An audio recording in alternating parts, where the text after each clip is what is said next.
Welcome to SSR Indian culture YouTube channel viewers.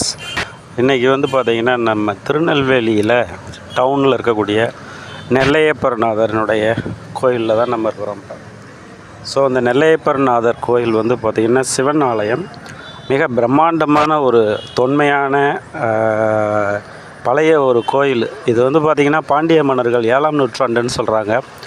So அங்கே இருக்கக்கூடிய சிற்பங்கள்லாம் பார்த்திங்கன்னா அவ்வளோ அருமையான சிற்பங்கள், சிற்பக்கூடங்கள்லாம் பார்த்திங்கன்னா நேரில் பார்த்திங்கன்னா தான் தெரியுங்க. பெரும்பாலும் இப்போல்லாம் கோயில்களில் பார்த்திங்கன்னா செல்ஃபோனில் கேமராவிலலாம் வீடியோ எடுக்கிறது, ஃபோட்டோ எடுக்கிறதுக்கெல்லாம் இப்போ அலோவ் பண்ணுறது இல்லை. பெரும்பாலுமா எல்லாம் இந்த யூடியூப் சேனல் வியூவர்ஸ் அதிகமாக எடுத்துக்கிட்டு இருக்கிற நிலவை என்னவோன்னு தெரில.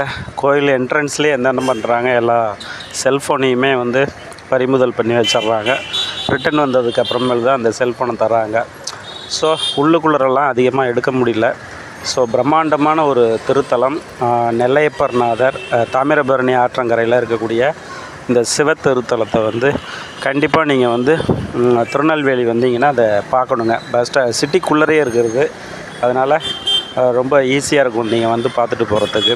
ஸோ பக்கத்துலேயே காந்திமதி தாயார் அப்படின்னு சொல்லக்கூடிய தாயார் சன்னதி ஒன்று இருக்குதுங்க. அங்கேயும் பார்த்திங்கன்னா மிக அற்புதமான சிற்ப வேலைப்பாடுகளோடு கூடிய சிற்பங்கள், நிறைய ஒற்றைக்கல் தூண் தாங்க, ஒரே தூண். அதுக்குள்ளே பார்த்திங்கன்னா நிறைய சிற்பங்கள், நுழைவாயிலெல்லாம் பார்த்திங்கன்னா பிரம்மாண்டமான வேலைப்பாடுகளோட கூடிய மர வேலைப்பாடுகளோடு கூடிய விஷயங்கள்லாம் நம்ம பார்க்க முடியுதுங்க. கல் வேலைப்பாடுகள்லாம் பார்த்திங்கன்னா பிரமாதமாக இருக்கிறது. வண்டர்ஃபுல் ஆர்கிடெக்சர், திராவிடன் ஆர்கிடெக்சர் ஸ்டைல்ஸில் தான் அந்த கோயிலை பில்டப் பண்ணியிருக்கிறாங்க. எங்கள் திருமண பக்கம்லாம் பார்த்திங்கன்னா ஃபுல்லாக சிற்பங்கள் தான் பார்த்திங்கன்னா பார்க்க முடியுது. இசைத்தூண்கள், நிறைய இசைத்தூண்கள் இதுக்குள்ளே இருக்குது பார்த்திங்கன்னா. ஸோ இந்த கோயிலை பார்க்குறதுக்கு ஒரு நாள் கூட பத்தாதுங்க. ஸோ உட்காந்து பொறுமையாக பார்க்கணும்னா நான் ஜஸ்ட்டு ஒரு 3 hours உள்ளே ஸ்பெண்ட் பண்ணேன். It's a nice place to visit. கண்டிப்பாக எல்லாருமே பார்க்க வேண்டிய ஒரு சிவன் ஆலயம், நெல்லையப்பர் ஆலயம். மறந்துடாதீங்க. நீங்கள் திருநெல்வேலியோ அல்லது கன்னியாகுமரி பக்கமோ இல்லை திருச்செந்தூரோ வந்தீங்கன்னா கண்டிப்பாக இந்த கோயிலை பாருங்கள். வரலாற்று சிறப்பு மிக்க இந்த கோயில் பாண்டியர் காலகட்டத்தில் கட்டியிருக்கிறாங்க. அதுக்கு முன்னாடியே இருந்திருக்கு இந்த கோயில். ஸோ பிற்காலத்தில் வந்த மன்னர்கள்லாம் கொஞ்சம் கொஞ்சமாக அதை விரிவுபடுத்தியிருக்கிறத நம்மளால் பார்க்க முடியுதுங்க. நிறைய கல்வெட்டுகள், கோயில் முழுவதும் பார்த்திங்கன்னா பிரகாரம் ஃபுல்லாக கல்வெட்டுகள் தாங்க. அற்புதமான கல்வெட்டுகள் எல்லாம் பழைய தமிழ் முறைப்படி இருக்கக்கூடிய கல்வெட்டுகள் தான் உள்ளுக்குள்ளே கோயில் முழுவதுமே நம்மளால் பார்க்க முடியுதுங்க. அந்த ஓலைச்சுவடி, அந்த கல்வெட்டியல், அதாவது இன்ஸ்கிரிப்ஷன்ஸ்லலாம் இன்ட்ரெஸ்ட் இருக்கவங்க, ஆர்கியாலஜிக்கல் டிபார்ட்மெண்ட்டு, ஆர்கிடெக்சர், இதிலெல்லாம் கட்டிடக்கலையிலலாம் விருப்பம் உள்ளவங்கலாம் கண்டிப்பாக இந்த கோயிலை பார்க்க வேண்டிய ஒரு முக்கியமான ஒரு திருத்தலம். ஸோ யாரும் மறந்துடாதீங்க. திருநெல்வேலி வந்தீங்கன்னா நெல்லையப்பர் சிவன் ஆலயத்தை பார்த்துட்டு போங்க. இந்த கோயிலினுடைய இன்ஃபர்மேஷனை முடித்ததுக்கப்புறமேல் நம்ம அடுத்து கழுகுமலை போகிறோம். அங்கே வெட்டுவான் கோயில் அப்படின்னு சொல்லக்கூடிய பாறைகளுக்கு உள்ளர வெட்டி எடுக்கப்பட்ட ஒரு சிவனாலயத்தை பற்றி பார்க்க போகிறாங்க. நெக்ஸ்ட் வீடியோவில் பார்க்க போகிறோம். Kindly subscribe this channel and share this videos to every one of your friends and colleagues. உங்கள் நண்பர்கள், உறவினர்களுக்கெல்லாம் இந்த வீடியோவை கொஞ்சம் அனுப்பி விடுங்க.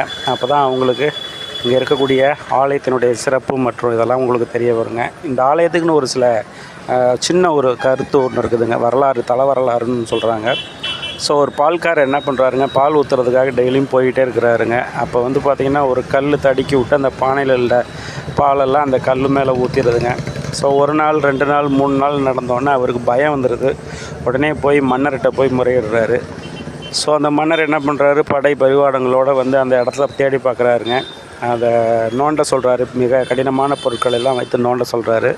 அப்பொழுது அந்த கல்லின் மெழுது பார்த்திங்கன்னா பெரிய ஒரு வெட்டு ஒன்று விழுந்துருக்கு. ஸோ அதனுடைய விளைவாக என்ன ஆகுது, அதுலேருந்து ரத்தமானது பீறிட்டு வர ஆரம்பிக்குதுங்க. ஸோ அதுதான் சிவலிங்கமாக பிரதிஷ்டை செய்யப்படுகிறது அந்த இடத்துல. இதுதான் நெல்லையப்பர் ஆலயம் அப்படின்னு நம்ம சொல்கிறோம். இதுக்கு ஒரு தர வரலாறு. இது பார்த்திங்கன்னா மூங்கில் மரம் இருக்குது, சிறப்பு. உள்ளுக்குள்ளரெல்லாம் பார்த்திங்கன்னா மிக அற்புதமான வேலைப்பாடுகள்லாம் இருக்குது அப்படின்றத நம்ம பார்க்க முடியுது. பாண்டியர்கள் காலகட்டத்தில் இது முழுவதுமாக வடிவமைக்கப்பட்ட கோயிலாக நம்ம பார்க்குறோங்க. subscriber kindly subscribe this channel அப்போ தான் நம்ம போடக்கூடிய வீடியோஸ் எல்லாம் ஒவ்வொன்றும் உங்களுடைய இன்பாக்ஸுக்கு வந்து சேரும்.